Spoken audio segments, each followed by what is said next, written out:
இந்த வேலையில் நம்ம காலையிலேருந்து வேலைக்கு போயிருப்போம், ஸ்கூல் போயிருப்பாங்க, சில பேர் காலேஜ் போயிருப்பாங்க. ஸோ எல்லோரும் அவங்களோட நேரங்களை அவங்களோட வாழ்க்கையில் பயன்படுத்துவாங்க.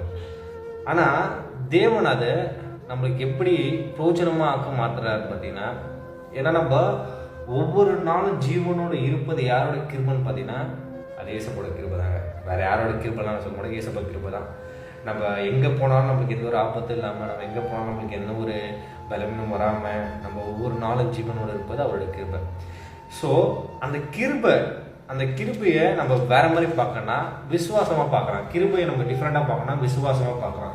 ஏன் விசுவாசமாக நான் பார்க்கலாம்னு சொல்லணும், விசுவாசத்தினால் நம்ம மார்க் சுவிசேஷம் எடுத்து பார்த்தீங்கன்னா 10ஆம் அதிகாரம் 23ஆம் வசனம் 26 வரையும் படித்து பார்த்தீங்கன்னா ரொம்ப சூப்பராக சொல்லியிருப்பார். சில காரியங்கள் என்னென்னா, நம்ம வேதத்தை படிக்கும்போது நம்மளுக்கு தேவன் நம்ம கூட பேசுவாருன்னா கண்டிப்பாக பேசுவார்.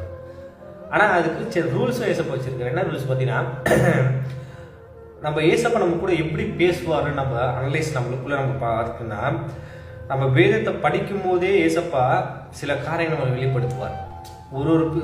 இப்போ நான் ஒரு வசனம் படிக்கணும்னா எனக்கு ஒரு மாதிரி வெளிப்படுத்துவார், உங்களுக்கு படிக்கணும் உங்களுக்கு ஒரு மாதிரி. ஏன்னா உங்களோட தேவைகள் என்னவோ, உங்களுக்கு என்ன தேவையோ அந்த நேரத்தில், உங்களுக்கு என்ன சூழ்நிலை நீங்கள் அந்த நேரத்தில் இருக்கீங்களோ, உங்களுக்கு என்ன ஒரு ஆள் உங்களுக்கு ஆகணும் ஒரு காரியங்கள் இருக்கோ, அதுக்கேற்ற மாதிரி ஏசப்பா உங்களுக்கு அந்த வசனம் மூலியமா பேசுவார்.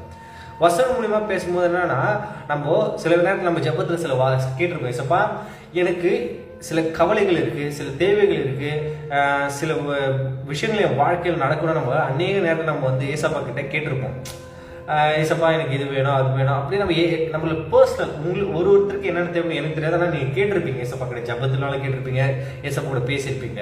அந்த ஜபத்தினால் நம்ம கேட்கறத ஏசப்பா எப்படி பதில் அளிப்பார்னா, அது ஃபர்ஸ்ட் வந்து எப்படி பார்த்தா வேதத்து மூலியமாக தான் பதில் அளிப்பார்.